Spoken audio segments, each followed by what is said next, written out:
Hello दोस्तों, आप सभी का स्वागत है मेरे यूट्यूब चैनल में। आज की कहानी है आपके प्यार में भाग 31। चौहान मेंशन। अमन और अनामिका को जब पुलिस ले गई तो पार्टी में एक बार फिर से रौनक अपनी जगह बनाने लगी। सब लोग ड्रिंक और डिनर वगैरह में बिजी होने लगे थे। धड़कन को सरगम ने अपनी गोद में उठाया हुआ था और स्वर उसके बिल्कुल पास खड़ा था। फैमिली के लोग भी अपने दोस्तों वगैरह से मिलने में लगे हुए थे। वहीं स्वर की नजरें सरगम पर हर वक्त बढ़ते पल के साथ इंटेंस होती जा रही थी। सरगम ने अब धड़कन के साथ खेलना बंद किया और फिर स्वर की तरफ देखते हुए बोली, आप मुझे यूं ही घूरते रहेंगे क्या चौहान साहब? स्वर मुंह बनाते हुए बोला, मैं तुम्हें घूर रहा हूँ? सरगम हंसी और उसके बिल्कुल करीब होकर बोली, नहीं, आप मुझे निहार रहे हैं, लेकिन आपके ऐसे निहारने से मुझे कुछ कुछ हो रहा है। इसीलिए मुझे यूं निहारना बंद कीजिए। जाइए, जाकर अपने बिजनेस पार्टनर से मिलिए, अपने दोस्तों से मिलिए। मैं धड़कन का ख्याल रख लूंगी। स्वर तुरंत बोला, तुम धड़कन का ख्याल तो रख लोगी, लेकिन तुम्हारा ध्यान कौन रखेगा? इसीलिए मैं तुम दोनों को छोड़कर कहीं नहीं जा रहा। सरगम बस एक बार फिर से हंसते हुए बोली, आप एकदम आशिकों वाली वाइब दे रहे हैं। स्वर अब बिल्कुल उसके कान के पास झुका और फुसफुसाते हुए बोला, ये आशिक तुम्हें वाइल्डनेस वाली वाइब भी दे सकता है। क्या कहती हो? आज धड़कन को दोबारा उसकी बुआ के पास सुला दें क्या? सरगम की आंखें बड़ी हो गई। वो तुरंत बोली, आप ना बहुत ज्यादा नॉटी होते जा रहे हैं चौहान साहब। चुपचाप अपनी पार्टी एंजॉय कीजिए और फिर अच्छे से डिनर करके रूम में चलिए। दोनों धड़कन के साथ अच्छे से सोएंगे। स्वर एक बार फिर से बोला, और अगर मुझे तुम्हारे साथ सोना है तो हमारी इस लिटिल हार्ट बीट को अपनी बुआ के पास सोना पड़ेगा, ताकि उसके डैड उसकी मॉम के साथ अच्छे से अपनी नींद भी पूरी कर सकें और उन्हें अपनी वाइल्डनेस वाली वाइब भी दिखा सकें।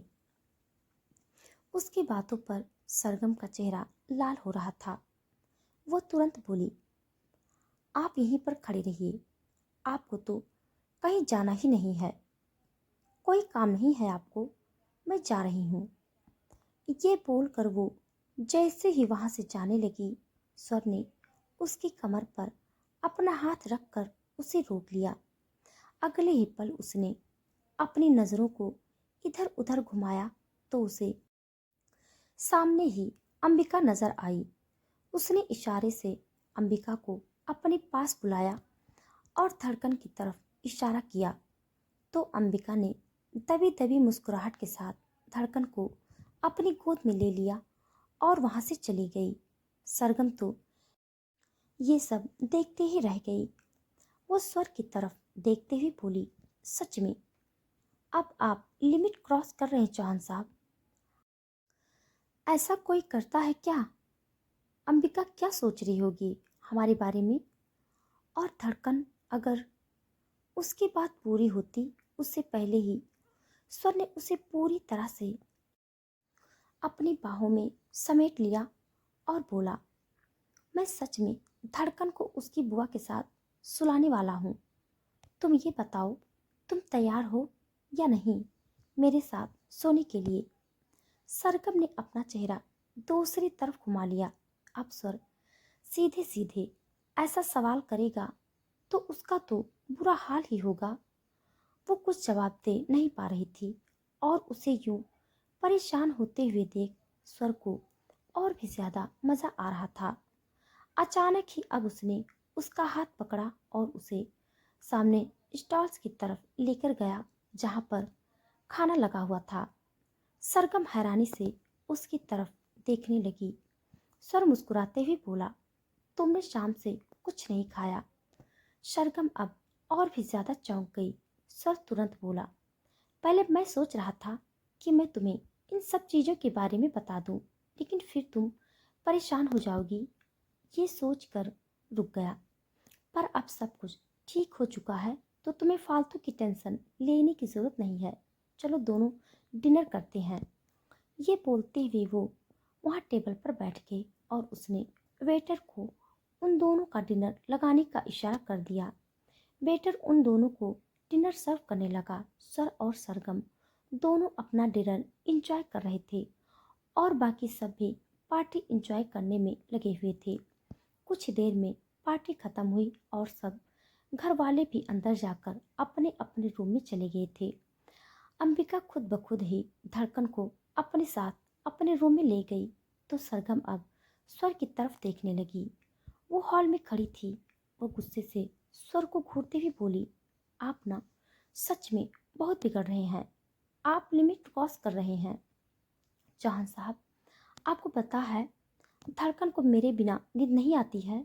स्वर तुरंत बोला, ओह रहने दो तुम, बड़ी आई। धड़कन को मेरे बिना नींद नहीं आती। वो अंबिका की गोद में ही सो गई थी। उसने तो एक बार भी तुम्हें याद तक नहीं किया। बिल्कुल भी नहीं रोई वो। और तुम कहती हो कि उसे तुम्हारे बिना नींद नहीं आती है। सरगम उसे गुस्से से घूरने लगी थी। जिस तरह से स्वर उसे चिढ़ा रहा था वो सच में बुरी तरह से चिढ़ रही थी। स्वर अब हंसते हुए बोला, अच्छा ठीक है, अब नहीं चिढ़ाऊंगा। ये बोलकर उसने तुरंत उसे अपनी गोद में उठा लिया।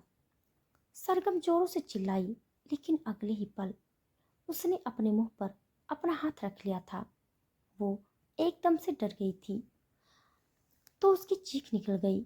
सर उस पर हंसने लगा। सरगम गुस्से से बोली, आप मुझे गोद में क्यों उठा लिए हैं? मैं अपने पैरों पर चल सकती हूँ। सर बेफिक्री से बोला, लेकिन मेरा तुम्हें अपनी गोद में उठाने का मन कर रहा था। ये बोलते हुए वो सीढ़ियाँ चढ़ते हुए उसे अपने रूम में लेकर आया।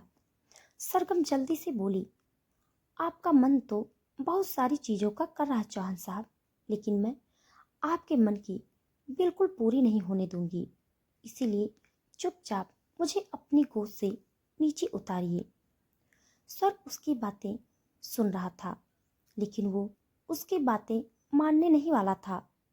सरगम उसकी तरफ देखते हुए बोली, अब तो धड़कन आपके रूम में है ही नहीं, तो मेरे पास आपके रूम में सोने का बहाना भी नहीं है। स्वर तुरंत बोला, स्वर चौहान को बहानों की जरूरत नहीं, उसे जो करना होता है वो सामने से कर देता है।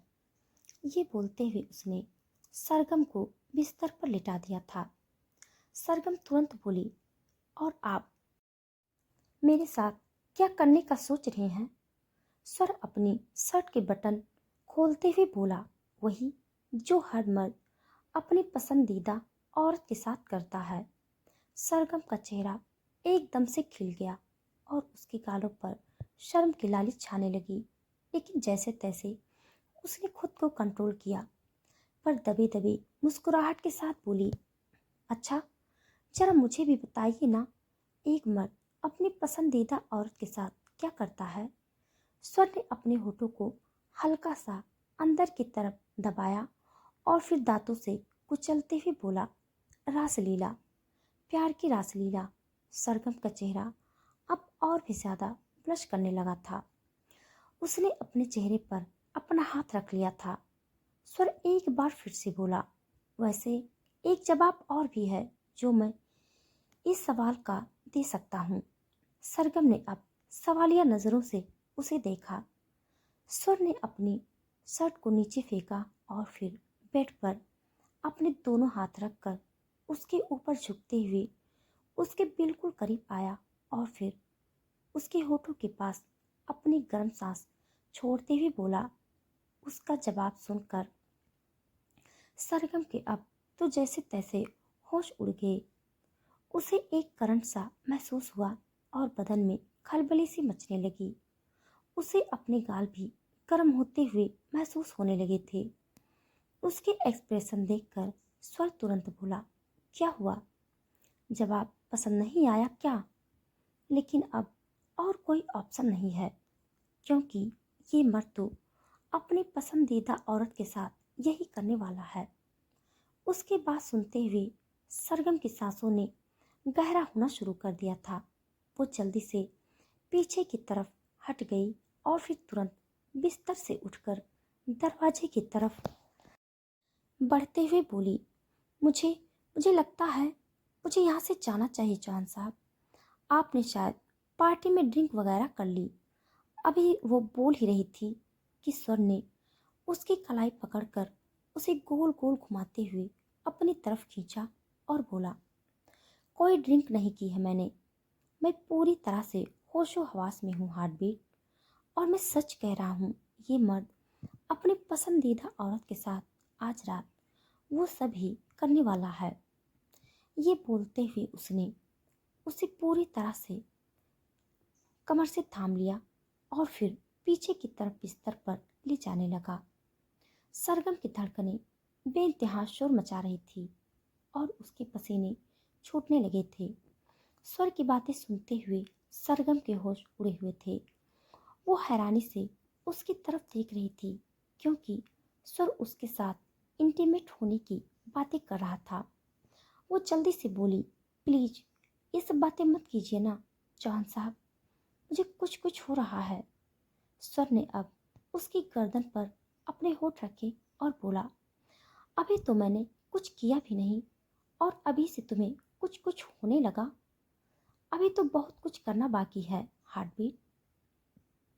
ये बोलते हुए अब वो अपना हाथ उसकी पीठ पर ले गया जहाँ अभी भी उसने गाउन पहना हुआ था और अब वो उसके गाउन की जिप के साथ खेल रहा था। सरगम को उसकी उंगलियां अपनी पीठ पर चलती हुई महसूस हो रही थी, जिसकी वजह से उसकी सांसों ने गहरा होना शुरू कर दिया था और अब स्वर पूरी तरह से उसका गाउन नीचे की तरफ सरकाने लगा। सरगम ने जल्दी से अपने गाउन पर आगे की तरफ अपना हाथ रख दिया और बेहद इंटेंस वॉइस में बोली, प्लीज चौहान साहब। स्वर ने अपना चेहरा ना में हिलाया और बोला, अब तुम मुझे नहीं रोक सकती हार्टबीट। ये बोलते हुए उसने अब पूरी तरह से उसका गाउन नीचे उतार दिया था और सरगम कुछ नहीं कह पाई। वो बस अपनी इंटेंस नज़रों से स्वर की तरफ देख रही थी और स्वर की नज़रें अब सरगम के बदन पर थी और उन नज़रों को खुद पर महसूस करते हुए सरगम की धड़कनों ने और भी ज़्यादा शोर मचाना शुरू कर दिया था।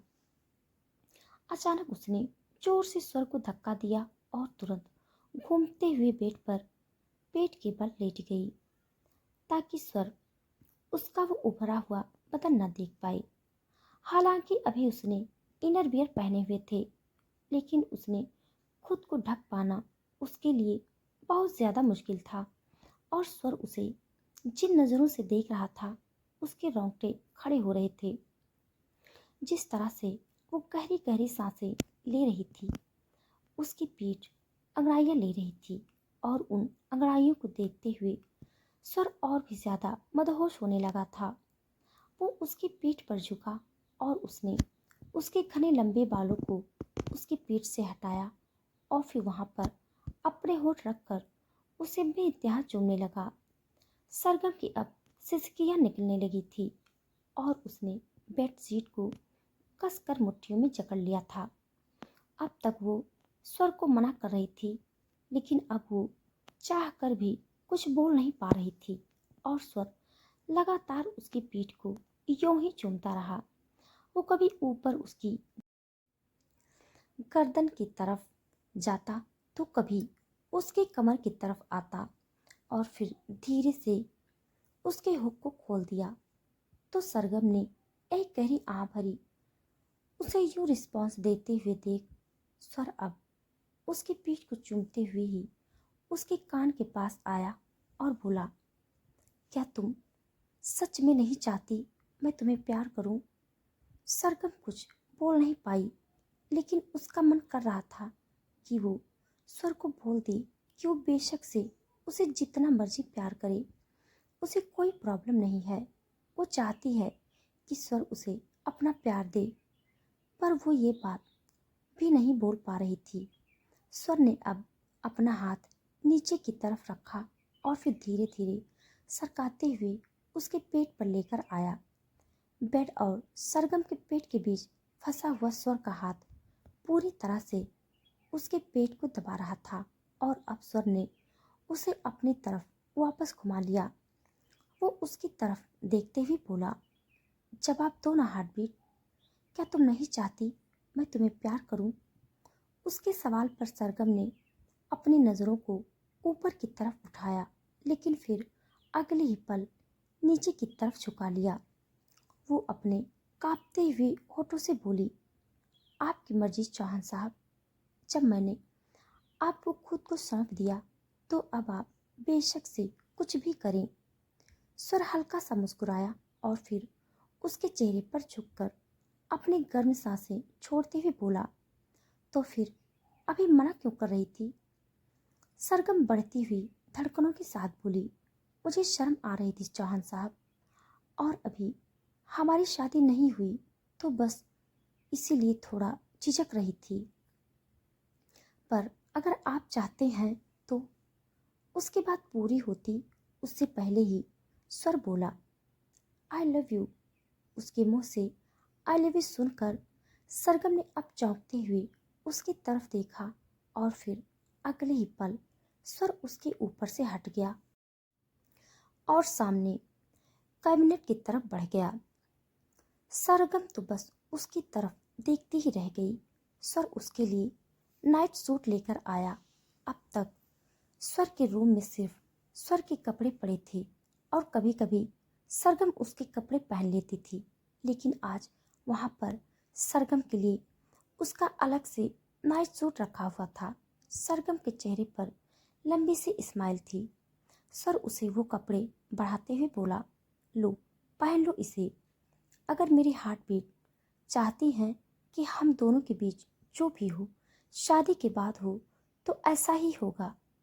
सरगम ने उन कपड़ों को हाथ में नहीं लगाया। उसने यूं ही अपने बदन को अपने हाथों से ढका और ऊपर की तरफ उठते हुए बोली, आप मुझसे नाराज तो नहीं है ना चौहान साहब? स्वर ने उसे घूर कर देखा और बोला, पागल हो क्या तुम? इस बात पर नाराज होगा जब जानता हूं मैं कि तुम सिर्फ और सिर्फ मेरी हो। मुझे इंतज़ार करने में कोई प्रॉब्लम नहीं है, और वैसे भी मैं शादी में ज़्यादा वक्त नहीं लगाने वाला। बहुत जल्द ही हमारी शादी होगी। कल दादी से कहूँगा तो वो खुद पंडित वगैरह से बात कर लेंगी। वैसे तो मैं इन सब चीज़ों में बिलीव नहीं करता, लेकिन सिर्फ तुम्हारे लिए पूरे रस्म और रिवाज वाली शादी करूँगा। उसकी बातें सुनते हुए अब सरगम की आंखों में नमी तैर गई थी। स्वर उसके बिल्कुल करीब हुआ और उसने बड़े ही प्यार से सरगम की गाल पर अपना हाथ रखा और फिर उसका माथा चूम लिया। सरगम उसकी तरफ देखते हुए बोली, मैं आपसे एक चीज़ मांगू? स्वर तुरंत बोला, तुम्हें पूछने की ज़रूरत नहीं हार्टबीट। सरगम हल्का सा मुस्कुराकर बोली, प्लीज़ ये नाइट सूट की जगह मुझे अपनी वाली टी शर्ट दे दीजिए ना चौहान साहब। उसमें बहुत अच्छे से नींद आती है। जैसे ही उसने कहा, अब स्वर के चेहरे पर भी लंबी सी स्माइल आ गई। अगले ही पल उसने सरगम के हाथों से वो नाइट सूट लेकर साइड में फेंक दिया और फिर खुद क्लोजेट की तरफ बढ़ गया। उसने वहां से अपने लिए एक टी शर्ट निकाली और उसे पहनकर सरगम के पास आ गया। सरगम उसे देखते हुए बोली, मेरी टी शर्ट कहाँ है? जैसे ही उसने कहा, स्वर तुरंत बेड पर आया और अगले ही पल उसने अपनी टी शर्ट को हल्का सा खींचा और फिर सरगम को उसके अंदर लेते हुए आराम से बेड पर लेट गया। सरगम तो उसकी तरफ देखती ही रह गई, लेकिन अब उसने भी अपनी बाहों को पूरी तरह से स्वर की पीठ पर कस दिया था और अपनी आंखें बंद कर ली थी। स्वर ने उसके होठों को हल्का सा चूम लिया और वो भी कुछ ही देर में गहरी नींद में चला गया। वहीं दूसरी तरफ एक बहुत बड़ी एलईडी स्क्रीन, जहां पर स्वर और सरगम की पिक्चर्स चल रही थी और सरगम ने अपनी गोद में धड़कन को पकड़ा हुआ था और कुछ पिक्चर्स में धड़कन स्वर की गोद में थी। जिस तरह से उन दोनों ने केक काटा वो वीडियो भी उस एलईडी स्क्रीन पर दिखाई दे रही थी। और सामने एल साइज सोफे पर एक लड़की पूरी तरह से अपने पैरों को फैलाकर बैठी हुई थी। उसने अपने हाथ में वाइन का गिलास पकड़ा हुआ था। वो स्वर और सरगम की तरफ देखते हुए बोली, अच्छा, तो आजकल तुम्हारी लाइफ में ये सब कुछ चल रहा है। मैंने तो सोचा था मैं तुम्हें छोड़कर चली गई तो तुम पूरी तरह से बर्बाद हो गए होगे, मेरी याद में रो रहे होगे। मैंने तुमसे तुम्हारी बेटी को छीन लिया तो तुम उसके लिए तड़फ रहे होगे, लेकिन तुमने तो ऑलरेडी एक बेटी की माँ को ही अपनी बीवी बना लिया। न बेटी की कमी रही और न ही बीवी की। पर कहीं तुम ये सब कुछ मेरे लिए तो नहीं कर रहे ताकि मैं तुम्हारे पास वापस लौट आऊं? ये सब देखकर मुझे जलन हो और मैं दौड़ी तुम्हारे पास चली आऊं। अगर सही बताऊं तो जलन तो मुझे हो रही है, हद से ज़्यादा हो रही है, लेकिन मैं तुम्हारे पास इसीलिए नहीं आऊंगी क्योंकि मुझे जलन हो रही है। मैं तुम्हारे पास इसीलिए आऊंगी क्योंकि तुम्हें खुश देखना मुझे बर्दाश्त नहीं और तुम्हारी खुशियों को आग लगाने का वक्त अब आ गया है। ये बोलकर उस लड़की ने एक सिगरेट जलाकर अपने होठों में दबाई और फिर गहरे कश भरने लगी। तो दोस्तों, आज के लिए बस इतना। इसके आगे का भाग जानने के लिए आप सब मेरे साथ बने रहिए। हमारी कहानी आप सबको कैसी लग रही है कमेंट बॉक्स में ज़रूर बताइएगा। तब तक के लिए धन्यवाद।